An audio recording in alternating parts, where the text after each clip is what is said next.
Bienvenue dans la semaine dans le monde sur France 24. J'ai le plaisir d'avoir à mes côtés Marianne Meunier. Bonsoir, journaliste à La Croix. La une de La Croix ce soir, c'est aujourd'hui en tout cas le bras de fer qui a commencé. C'est bien sûr la réforme des retraites. Bienvenue à vous.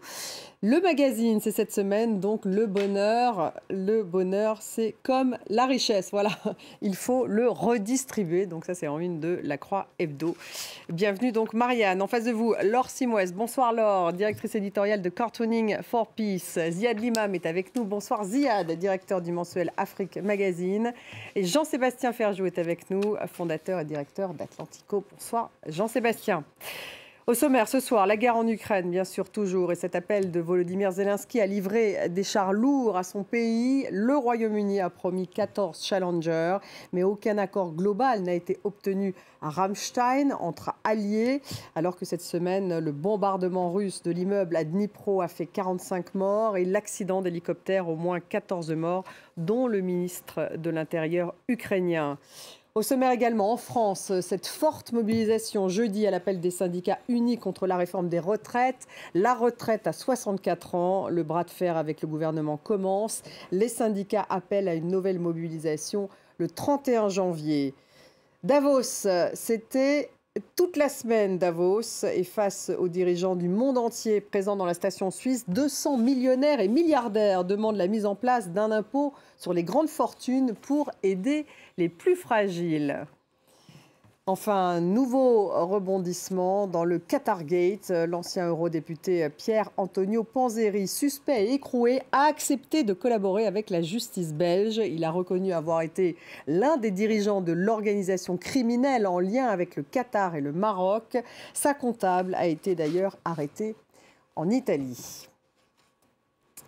On va faire bien sûr le tour de toutes ces unes. Et on va démarrer avec la guerre en Ukraine et cette nouvelle étape dans l'aide militaire des Occidentaux à Kiev. Le Royaume-Uni qui a donc promis de livrer 14 Challenger, mais aucun accord global n'a été trouvé à Ramstein, donc entre les alliés. Volodymyr Zelensky appelle toujours justement les Occidentaux à accélérer cette aide militaire à l'Ukraine. Vous allez l'écouter, le président ukrainien, et on va écouter également Lloyd Austin, le chef du Pentagone américain. C'était justement à Ramstein.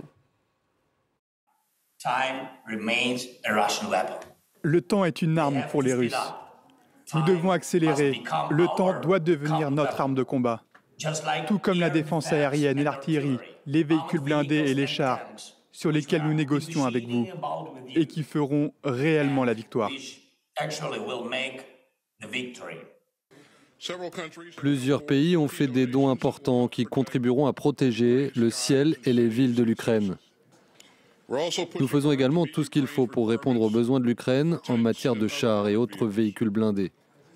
Le Royaume-Uni a annoncé un don important de chars Challenger 2 à l'Ukraine. Il s'agit de la première introduction de chars de combat occidentaux en Ukraine. Ziad, est-ce qu'on peut dire que la donne a changé avec justement ces livraisons d'armement lourd à l'Ukraine, même s'il n'y a pas eu d'accord justement sur ces fameux chars Léopard allemands? Ce qui a changé, c'est qu'on se rend bien compte que si on doit gagner une guerre terrestre, il va falloir équiper l'armée ukrainienne de matériel de haut niveau, américain, européen et en particulier allemand, avec des chars de nouvelle génération qui sont des armes vraiment très opérationnelles. On voit à quel point ça pose un problème aussi. C'est-à-dire une fois que la décision est prise, personne ne veut l'appliquer tout de suite. Donc on sent bien qu'il y a une réflexion stratégique entre alliés, il y a une réflexion propre à l'Allemagne pour qui ces livraisons ne sont pas neutres. Je parlais avec un ami allemand qui m'expliquait à quel point le débat sur la guerre russe en Allemagne est extrêmement intense par rapport au pacifisme qui occupe une partie de la scène politique allemande, par rapport au fait que d'avoir des chars allemands sur des territoires d'opération européens, et en particulier en Ukraine, ça peut aussi avoir des réminiscences historiques un peu complexes, que les Allemands ne veulent pas être en situation... Même si l'opinion allemande change un peu. Oui, mais bon... Elle devient de plus en plus favorable à l'envoi des chars. Et puis je pense aussi qu'il y a cette espèce de mots, la co-belligérance. Ça commence quand ? Est-ce que les Allemands peuvent se retrouver en première ligne en fournissant des armes particulièrement efficaces s'ils ne sont pas couverts par les Américains, s'ils ne sont pas couverts par les autres Européens, s'il n'y a pas un accord global? Et on sent bien que la perspective que ce conflit dure, qu'il va falloir... Par exemple, le fait que les armes défensives, par exemple la protection aérienne, ça pose moins de problèmes. Parce que là, on est dans le rôle de la défense. Des armes offensives comme des chars d'assaut de dernière génération, on est dans un monde différent. Jean-Sébastien, c'est vrai que les Britanniques, eux, ont déjà promis leurs 14 chars Challenger. 14, alors bon, enfin bref. En tout cas, il y a un certain nombre d'aides militaires à l'Ukraine, mais effectivement, cette décision allemande qui n'est pas venue cette semaine sur les fameux chars Léopard. Ce qui est quand même assez hypocrite, parce que parmi les arguments du débat allemand, c'est imaginer des chars en Ukraine, ça rappellerait la Deuxième Guerre mondiale, ça n'a pas empêché les Allemands de vendre du gaz à Saddam Hussein, ni de vendre des usines pour en produire, parce qu'ils s'étaient fait avoir pour Saddam Hussein. Donc ils ont ensuite vendu uniquement l'usine pour le fabriquer aux Libyens. Donc la vertu allemande, je pense qu'elle est toujours à géométrie variable. Après, il y a d'autres Européens, effectivement. Moi, je pense qu'il y a un rapport de force qui est en train de changer en Europe. L'Estonie, c'est 1% de son PIB qui est consacré à la guerre en Ukraine. Les Danois ont annoncé cette semaine qu'ils livraient tout leur stock de César intégralement aux Ukrainiens. On voit bien qu'il y a d'autres États, mais avec des arguments qui peuvent être entendus, pour le coup, sur justement le point que soulignait Ziad, sur la co-belligérance. Après, d'une certaine manière, c'est artificiel, parce que la réalité, c'est qu'on y est déjà. Les Occidentaux ont très clairement exprimé l'idée que les Russes devaient se retirer de l'Ukraine. Et quoi qu'il en soit, il y a la question qui demeure absolument entière. Quand bien même un cessez-le-feu serait-il signé sur la ligne de front actuelle, qu'est-ce qui nous garantirait que les Russes n'en profiteraient pas uniquement pour reprendre leur souffle ? Comme de toute façon, tous les Européens de l'Est, indépendamment de ce que nous pensons, nous, sont persuadés, enfin en tout cas n'ont aucune confiance, peut-être parce que leur histoire les a payés pour le savoir, dans la parole russe, ce débat-là, il est quoi qu'il en soit devant nous et nous ne pourrons pas y échapper, même avec toutes les précautions oratoires et toutes les précautions diplomatiques avec lesquelles on l'entoure. Marianne, une réaction peut-être. Est-ce qu'il y a une course contre la montre finalement entre les Russes d'un côté et les Ukrainiens ? C'est un peu ce qu'on ressent aujourd'hui. Il y a des informations qui laissent penser que les Russes préparent une nouvelle mobilisation. Ils ont quand même pris la ville de Soledar. Il y a l'offensive autour de Bakhmout. Donc ça, ce sont autant d'arguments utilisés par les Ukrainiens, effectivement, pour faire pression sur les Européens. Pour revenir aux chars lourds, je pense que quand bien même les Européens se sont déjà engagés à soutenir l'Ukraine, il me semble que ça représente une limite symbolique vis-à-vis des Russes et que les Européens, depuis le 24 février, veulent donner l'impression de soutenir l'Ukraine sans faire la guerre à la Russie. En tout cas, pour les Européens occidentaux, je pense aux Allemands et aux Français. Et après, on a l'impression que les lignes rouges voilà, c'est ça. bougent. Mais on peut comprendre qu'il y a quand même une réflexion avant de franchir cette ligne rouge, parce que quelle sera la prochaine ? Et puis les Russes ont déjà laissé entendre que que ça changerait rien, que ce serait un début d'escalade. Donc est-ce que ce serait pas fermer l'ultime porte de discussion qui reste ouverte avec la Russie, s'il y en avait encore une ouverte ? Ziad, là-dessus. Et puis on ne parle pas de petites quantités. Les Ukrainiens parlent de 200 chars, 300 chars. Enfin, on rentre dans un... Mais eux font pression, ils les veulent, ces chars lourds. Même si c'est compliqué de former, si j'ai bien compris, même si c'est compliqué de les recevoir. Il y a des vraies complexités purement militaires. Former, recevoir, entretenir, réarmer. Le ministre français de la Défense avait aussi parlé du fait que pour certains pays, c'est aussi de se mettre un peu à nu en termes de stock et que ce n'est pas si simple que ça. Ce qui est sûr, c'est que... Enfin, ce que je ressens comme sûr, c'est qu'on est parti pour une guerre très longue. Les Russes ont dit d'ailleurs, ça va durer. Les Américains ont dit, on ne gagnera pas dans l'année, ça va durer. C'est ce qu'Austin a dit aujourd'hui, le chef du Pentagone. Difficile d'expulser les Russes cette année. On est parti sur au moins un an. On sait que la défaite est impossible de part et d'autre. Donc on a toutes les conditions psychologiques et militaires d'un conflit durable, violent, qui va impliquer beaucoup de moyens en hommes, en armes, etc. Il y a deux conflits, malgré tout, parce qu'il y a le conflit militaire, et effectivement, on peut imaginer qu'il est parti pour durer, et puis il y a la stratégie déployée par la Russie ces dernières semaines ou ces derniers mois, à savoir frapper toutes les infrastructures civiles, parce que ça, il ne faut pas l'ignorer. Les Ukrainiens ont résisté d'un point de vue militaire, alors il y a ce projet de nouvelle offensive, mais ça c'est sur le terrain strictement militaire, mais vivre dans un pays dont les infrastructures énergétiques, civiles, de transport, économiques, dont les céréales, enfin bref, dont tout ça est en permanence attaqué, ça peut aussi asphyxier un pays. Vous savez, vous pouvez faire craquer les gens. Alors c'est, à mon sens, une erreur psychologique, parce que je ne crois pas que les Ukrainiens renonceront. Mais c'est quand même un enjeu, et c'est pour ça que Volodymyr Zelensky dit que le temps joue en faveur des Russes, parce que de son point de vue et de celui de sa population, cette arme-là qui est employée contre les civils eh ben, elle pourrait bien être plus redoutablement efficace que finalement le strict assaut militaire déjà opéré par les Russes. Oui, et Marianne, mais c'est vrai que sur cette offensive, contre-offensive russe, la presse américaine dit qu'il va y avoir une très grosse contre-offensive russe, on ne sait pas encore très bien où, mais à la fois donc Bakhmout, mais en plus une très grosse contre-offensive russe. Pour l'instant, ça n'est pas confirmé. On se demande justement si on n'est pas dans la guerre de l'information là aussi.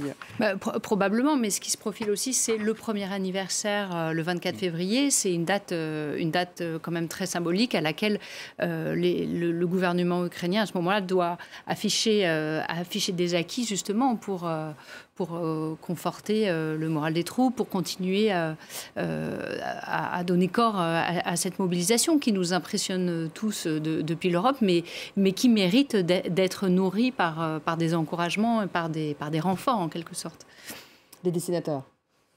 Oui, je vais vous montrer 4 dessins sur ce sujet grave. On commence par un dessin de la jeune dessinatrice taïwanaise Stelina qui montre à quel point justement la tension monte d'un cran avec l'accélération donc de la livraison d'armes occidentales à l'Ukraine. Voilà, comme le montre le dessin, on voit bien que les munitions prennent peu à peu la forme de ces fameux chars lourds aux couleurs des Alliés. Voilà, c'est un dessin qui raconte beaucoup de choses en une seule image. On a cet autre dessin du dessinateur belge Kroll pour Le Soir. Le talent de Kroll, c'est de toujours savoir tourner en dérision les moments les plus tendus, et en l'occurrence ici le risque d'escalade.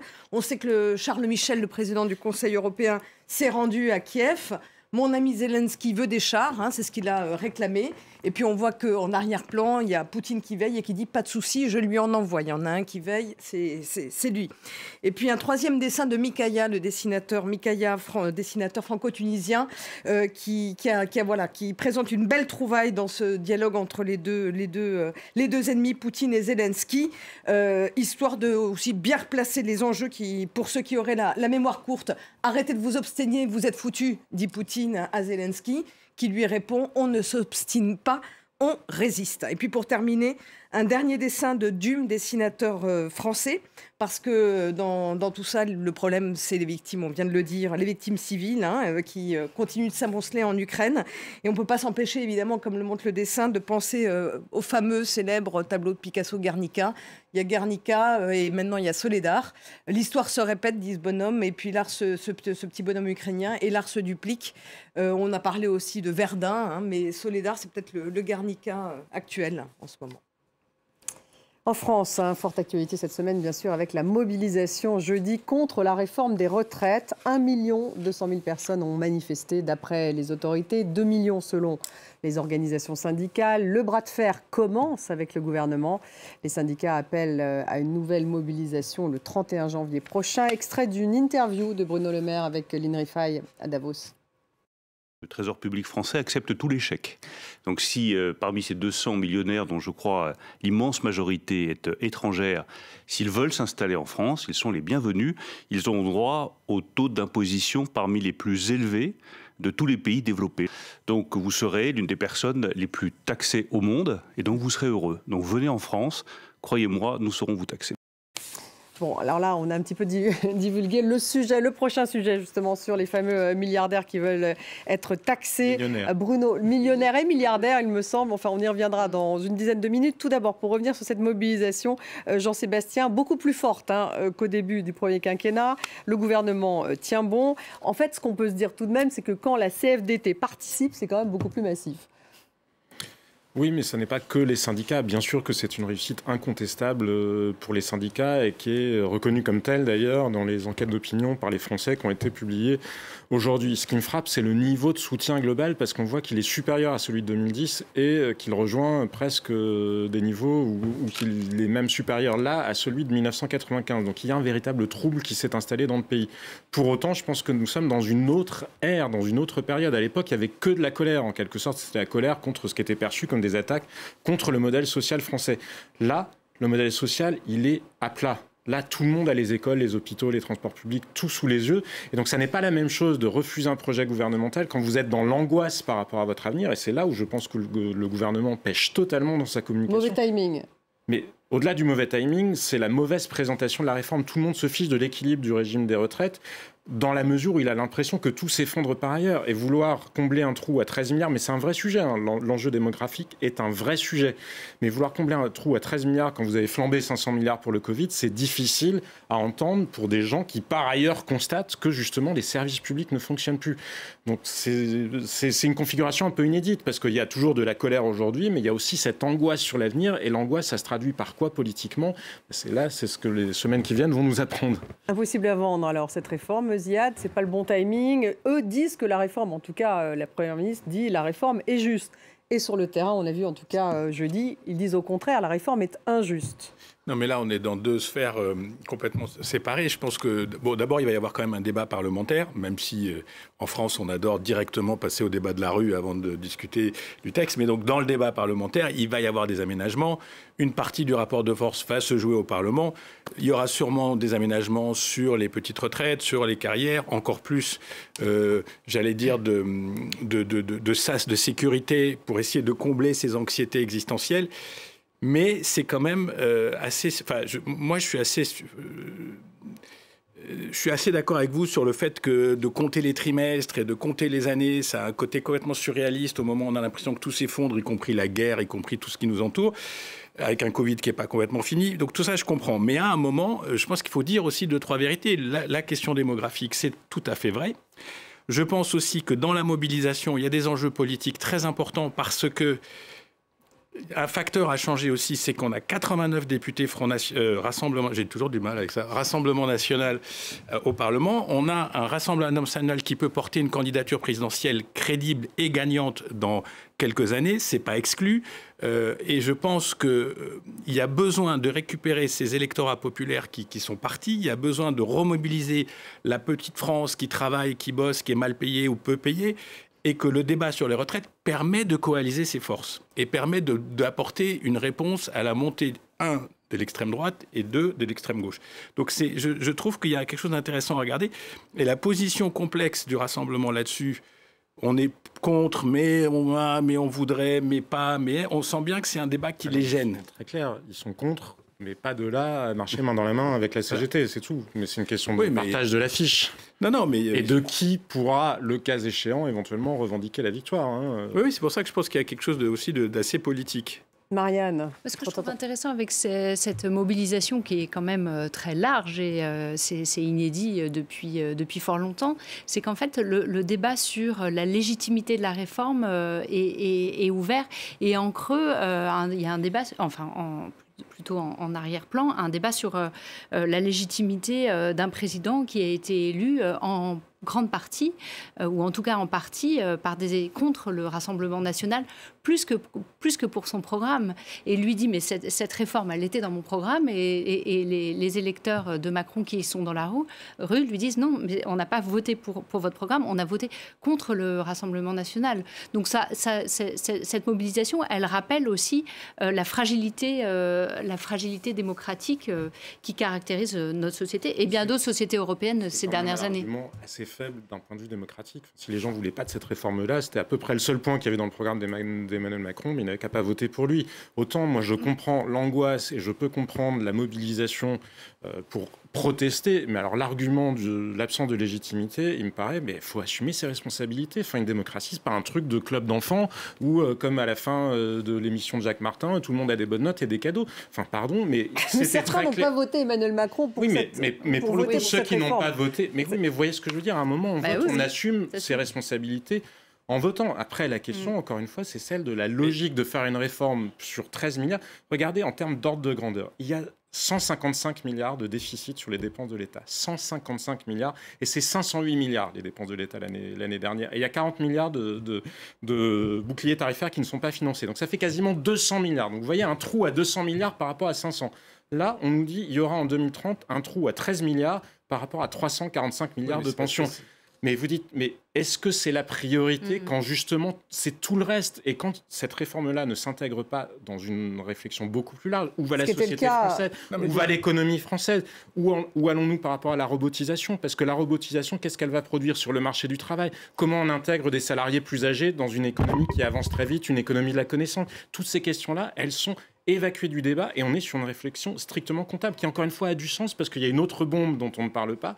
C'est qu'à l'heure actuelle, les retraités, pour 1 euro qu'ils ont cotisé pendant leur carrière, ils récupèrent un peu plus d'1 euro, ça peut même être 1,40 € au moment de la retraite. Mais pour les générations qui vont suivre, ça va être moins. Dit autrement, pour parler très clairement, si vous êtes aujourd'hui et que vous n'êtes pas retraité, vous feriez mieux de gagner votre argent pour vous et de le garder de côté pour votre retraite parce que vous allez récupérer moins. Ça, c'est une bombe et c'est la vraie bombe dont on ne parle pas. C'est une bombe, alors, Ziad? Non, mais il y a tellement de bombes, c'est totalement déprimant. Je dirais qu'on est entouré par les bombes. Je ne connaissais pas ce calcul, mais moi, c'est la réalité. Quand on prend... Non, je ne le connaissais pas, donc je l'écoute avec intérêt. Ça nous concerne tous. Donc, ce qui m'intrigue, c'est quand on se met de l'extérieur de l'Europe. D'abord, aux États-Unis, tout ça, c'est pas une discussion. Par exemple, dans un autre pays capitaliste riche, si vous n'avez pas financé vous-même vos vieux jours, vous êtes foutus. Et si vous prenez des pays jeunes, ou par exemple... Ça dépend des États. Hein. Oui, mais vous êtes on peut faire une comparaison avec le reste de l'Europe. Non, mais on l'a fait 50 fois. On sait qu'ils travaillent le moins longtemps avec les Suédois, et les Allemands travaillent plus longtemps, mais les Allemands, il y a plus de salariés pauvres. Bon, tout ça, c'est une discussion. Mais la réalité, c'est que l'Europe vieillit. Ça, c'est une réalité qui va peser sur son avenir. Et quand les gens regardent l'Europe de l'extérieur, ils ont l'impression de ce continent vieillissant, excusez-moi du terme, plein aux as, globalement, par rapport à l'échelle de l'humanité. Mais d'où justement cette problématique de justice, qui est incapable de résoudre cette discussion sur son avenir de manière un petit peu concertée. Et c'est aussi un continent qui est entouré par une masse de gens qui ne rêvent que d'y venir, qui est aussi un débat qui est lié à celui des retraites et à celui de l'emploi, parce que quand on aura moins d'actifs en France ou en Allemagne ou en Suède ou en Italie, etc., on reviendra bien à la vieille bonne méthode d'importer des actifs d'ailleurs pour venir financer les caisses qui existeront dans 10 ou 15 ans si elles existent encore. Marianne, est-ce qu'il y a finalement un gap entre les retraités et puis justement les seniors, enfin en tout cas toute une problématique autour du travail des seniors? Il y a cet index donc, que le gouvernement veut créer, mais qui n'est pas un index contraignant. Il y a peut-être une discussion autour de cela, peut-être à l'Assemblée d'ailleurs, importante. En tout cas, il y a toute une réflexion sur le rapport au travail qui devrait être intégré dans ce projet, ou en tout cas qui devrait faire l'objet d'une réflexion plus large et qui n'est pas menée. Et c'est vrai que quand on lit des témoignages de manifestants hier, il y a aussi cette inquiétude sur la perte de sens, du travail qui devrait être prise en compte. Juste terminer ? Oui. Non, c'est ce que je voulais dire. Il y a cette inquiétude qui se fait jour et aussi sur la place des seniors qui ont encore quelque chose à apporter dans l'entreprise et qui s'interrogent. Il y a le débat justement sur la place du travail, sur le sens du travail. Non, mais effectivement, c'est ce que je vous disais tout à l'heure, mais ça me paraît complètement absurde de présenter une réforme totalement comptable, en quelque sorte. Tout le monde se fiche d'un équilibre global du régime, on s'en fiche. Ce qui intéresse les gens, c'est leur vie.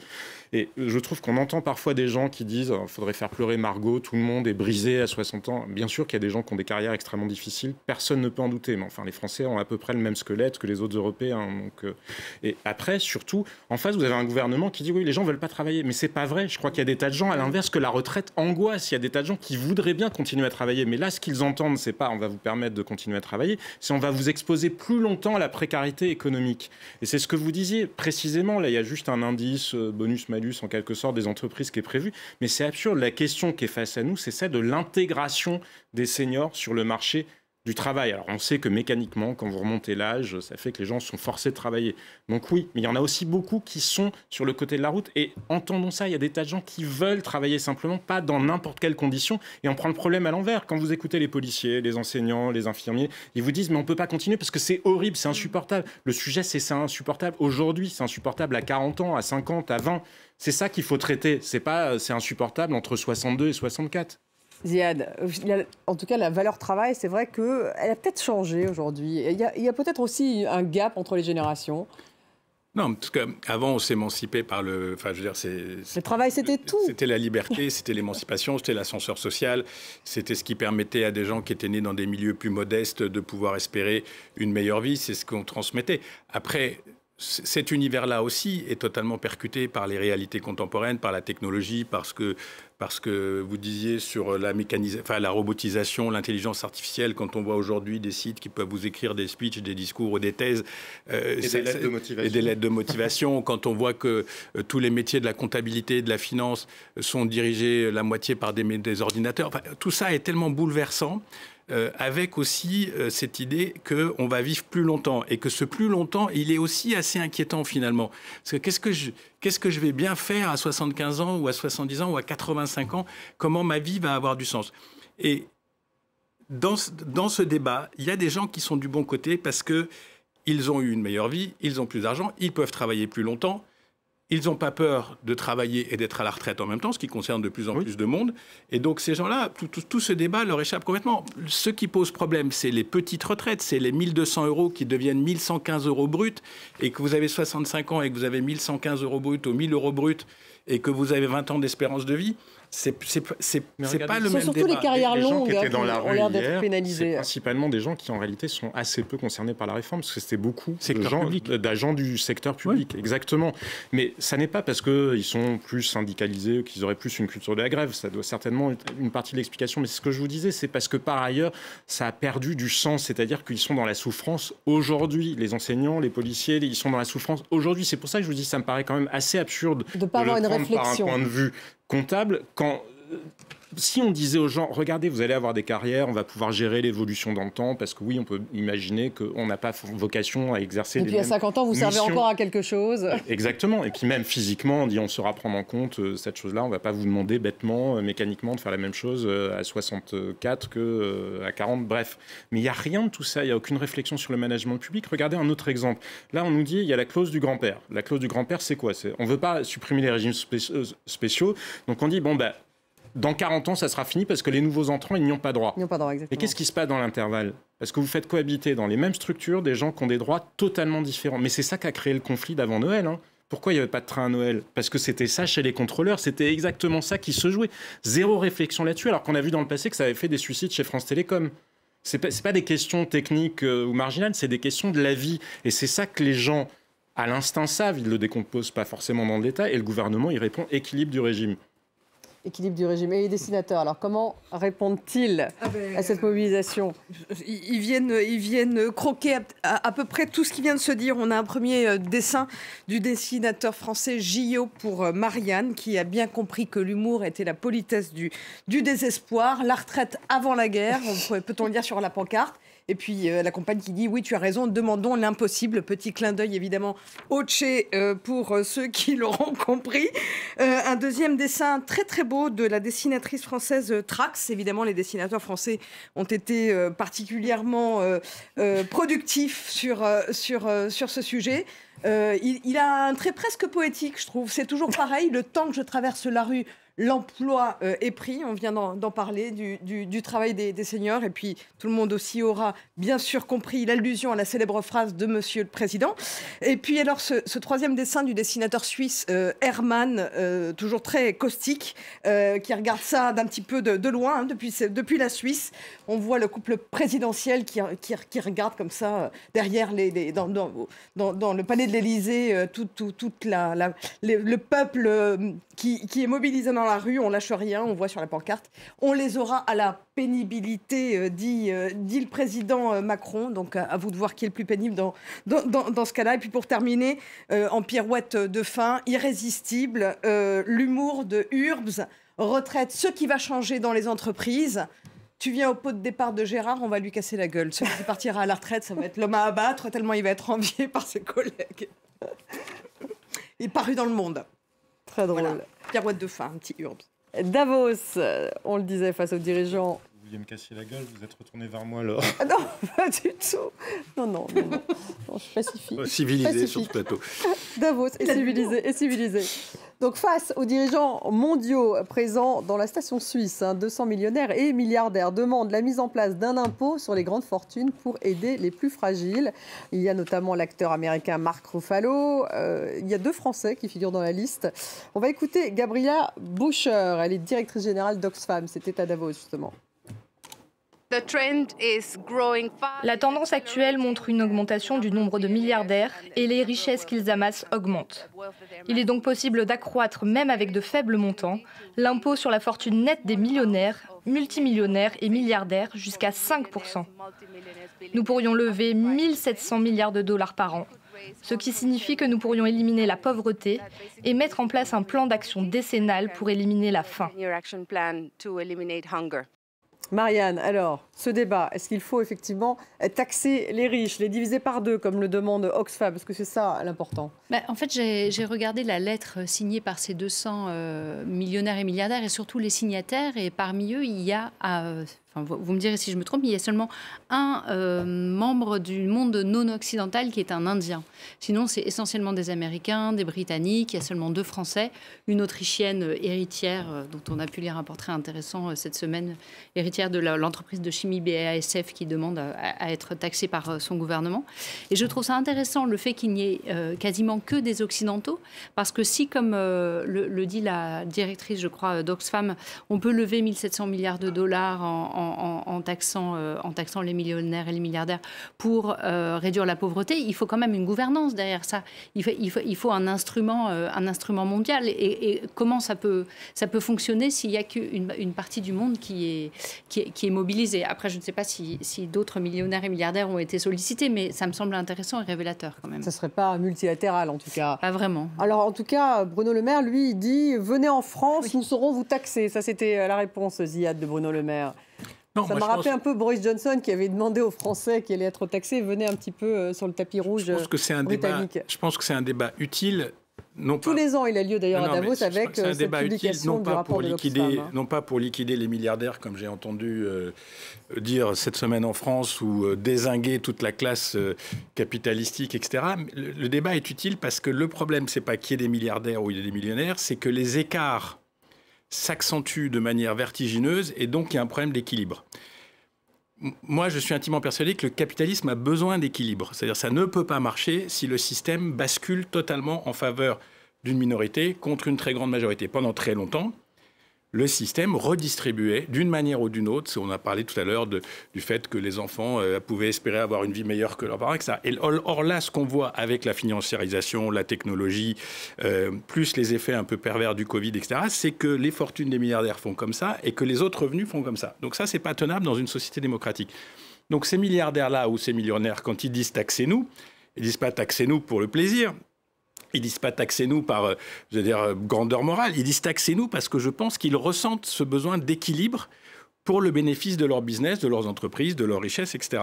Et d'ailleurs, c'est un mouvement qu'on entend même aux États-Unis. Alors, aux États-Unis, là où ça triche un petit peu, c'est par la philanthropie, c'est-à-dire que les milliardaires américains disent oui, mais je mets de la philanthropie, mais c'est pas tout à fait la même chose. Quand vous faites de la philanthropie, vous choisissez où vous mettez votre argent. Si vous voulez lutter contre la malaria ou pour les écoles dans le Bronx, etc., c'est votre choix. C'est pas le choix d'un État régulateur qui peut distribuer l'argent. Mais oui, taxons plus les milliardaires. D'ailleurs, Bruno Le Maire, il y a beaucoup de gens qui ont beaucoup d'argent en France.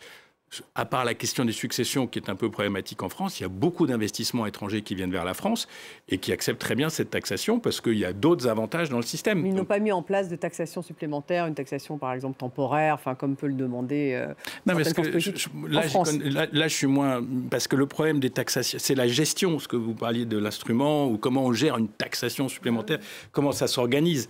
Mais... Après, il y a la phrase célèbre, en France, c'est le pays qui taxe le plus et qui redistribue le plus. Donc après, les volumes sont peut-être pas bien utilisés, mais en tous les cas, dans le principe, on n'hésite pas à taxer dans ce pays. Jean-Sébastien. Je crois que c'est un débat qui est extrêmement complexe et qu'on résume à tellement de simplicité que ça en devient idiot. Ça en devient idiot parce que déjà Oxfam fait la même erreur tous les ans, ils confondent un flux et un stock. C'est pas pareil, un revenu et un patrimoine, ça n'est pas la même chose, je vous assure. Et parce que en 2022, ce sont les données de Forbes, il y a 1900 milliards qui ont été perdus par les milliardaires dans le monde.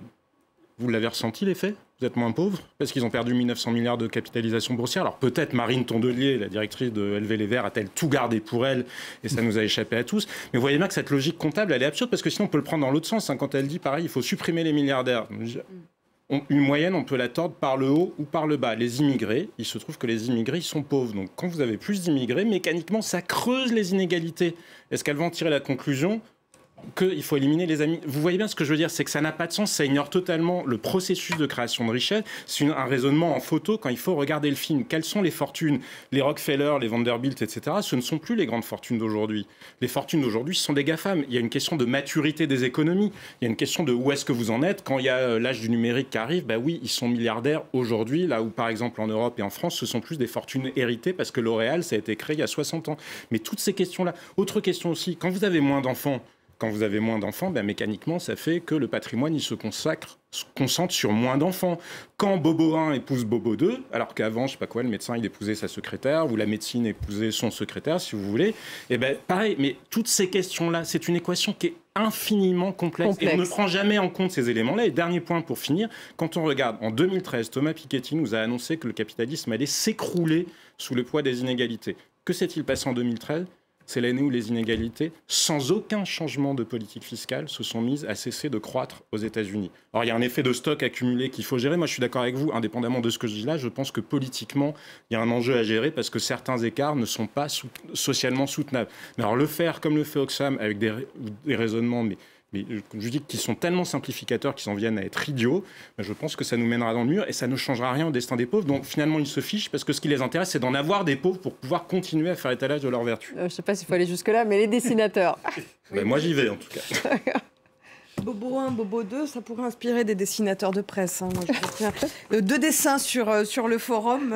Vue de Tanzanie, pour commencer avec ce dessin de Mehdi, que Mehdi a fait pour RFI, justement, qui quand même explique à quel point ces forums qui se succèdent au fil des ans se résument quand même pour beaucoup à des blablas qui ne changent pas la donne pour les plus défavorisés. Et puis sur la taxe des riches, Rodot, dessinateur français, nous propose un dessin assez croustillant sur le creusement justement des inégalités qui sont au centre des préoccupations. Davos taxer les plus riches, et puis on voit ces 3 millionnaires ou milliardaires, je ne sais pas très bien quelle est la différence, pour reverser aux pauvres comme des sortes de dividendes, et ce sera défiscalisable.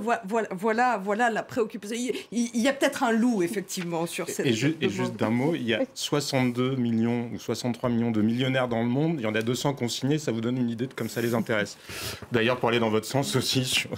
Nouveau rebondissement, en tout cas, dans l'affaire du Qatargate, avec cet ancien eurodéputé Pierre Antonio Panzeri, suspect et actuellement écroué, qui a donc accepté de collaborer avec la justice. Il a reconnu donc avoir été l'un des dirigeants de l'organisation criminelle en lien avec le Qatar et le Maroc. On va écouter son avocat. Monsieur Panzeri d'abord assume la responsabilité pénale qui est la sienne, ça c'est le premier point.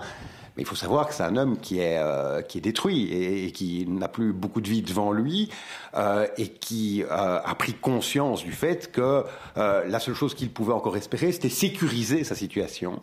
Et sécuriser sa situation, ça impliquait à la fois de dire toute la vérité et de savoir ce que sera l'avenir qui lui reste.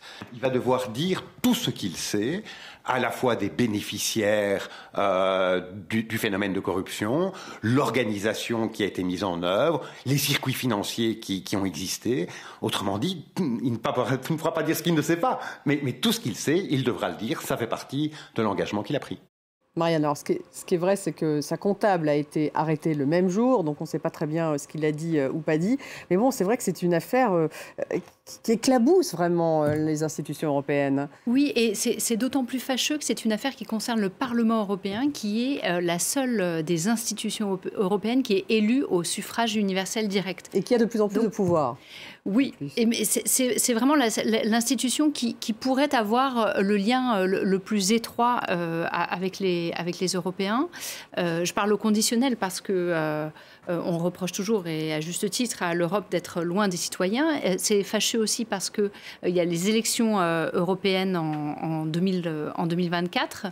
Fâcheux aussi parce que dans des pays, je pense notamment à la Roumanie ou à la Bulgarie, on a davantage confiance dans les institutions européennes et qu'incarne le Parlement européen que dans son propre gouvernement. Donc la présidente du Parlement européen a bien compris qu'il y avait urgence à redorer en quelque sorte le blason de l'institution qu'elle préside. Elle a annoncé des mesures en décembre, elle en a de nouveau annoncé en janvier, mais pour autant, elle-même doit se les appliquer parce que, une chose toute bête, les cadeaux reçus par les élus doivent être déclarés dans le mois qui suit. Le moment où ils ont été reçus.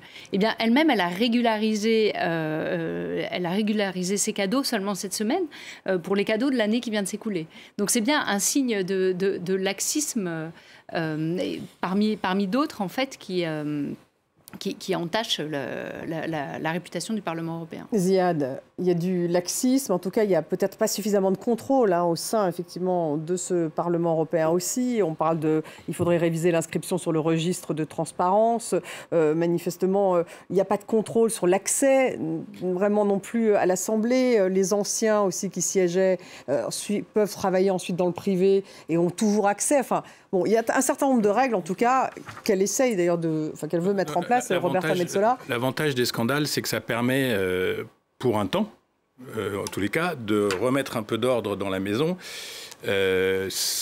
sachant que Bruxelles est un des paradis du lobbyisme officiel.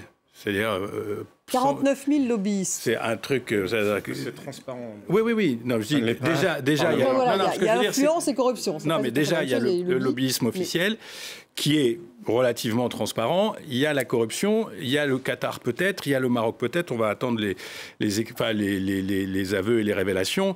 Je pense que c'est une boîte de Pandore. Si elle s'ouvre, on va avoir d'autres noms de pays qui vont apparaître, et pas forcément que des pays pétroliers émergents, mais peut-être d'autres pays surprenants, parce que, j'allais dire, la tentation et le réflexe est de subvertir une partie de cet organe législatif qui crée des positions politiques, de subvertir une organisation qui crée des normes économiques qui sont très importantes pour les pays tiers.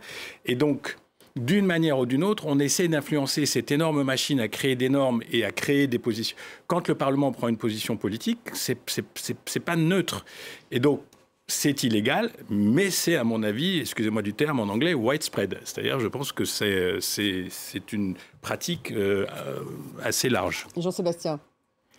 Pour revenir sur ce que disait Ziad, je crois, et vous l'avez dit, il ne faut pas confondre les affaires publiques ou le lobbying et la corruption. Ça n'a strictement rien à voir. Que des intérêts viennent voir, parce qu'il y a une loi ou un règlement, bref, qui doivent être pris les concernant, et dire mais attention, n'oubliez pas tel ou tel élément, parce que on l'a vu, des fois des lois qui produisent des effets catastrophiques pour... Bah si, je vous assure, ça peut arriver.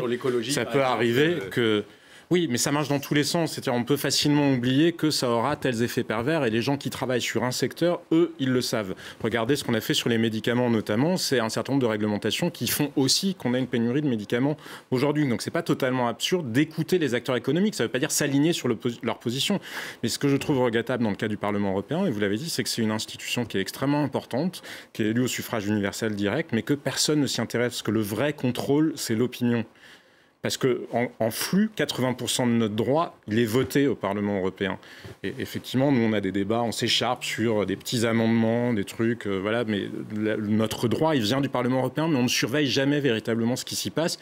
Parce que le vrai sujet, c'est de dire, vous voyez bien que c'est absurde, les positions qui ont été défendues sur le Qatar, justement, bien souvent par des partis de gauche, parce que ça entrait aussi en résonance avec autre chose qui était... Oui, nous sommes méchants, l'Occident, donc c'est pour ça qu'il ne faut pas critiquer le Qatar. Et ça a marché pour ça. Des dessins rapidement, on a pratiquement plus de temps. Un dessin, alors, de Falco, dessinateur cubain, qui a eu cette idée extraordinaire de reprendre exactement le logo du Parlement européen et simplement de rajouter ces petits billets de banque pour voilà, montrer ce que le Parlement européen, après l'affaire du Qatargate, représente. Et puis pour terminer, un dessin de Rodot, décidément en forme, qui relève toujours le comique de la situation, Qatargate, Pier Antonio Panzieri, prêt à collaborer avec la justice. Et puis on a cette magistrate qui dit en échange, vous aurez des remises de peine, puisque c'est ce qui est... en euros ou en dollars, demande-t-il. Je trouve ça très drôle. Et puis, ce qui est encore plus drôle, je ne sais pas si c'est ce petit bonhomme derrière qui a une tête un petit peu interrogative. C'est sans doute la personne qui... Voilà. Dessin de Rodot qui est en forme dessin, et plein d'humour. Laure, merci. Merci beaucoup, Jean-Sébastien, d'avoir été avec nous. Merci, Ziad. Merci, Marianne. Et merci à vous tous de nous avoir suivis. Restez avec nous sur France 24 et bon week-end à tous.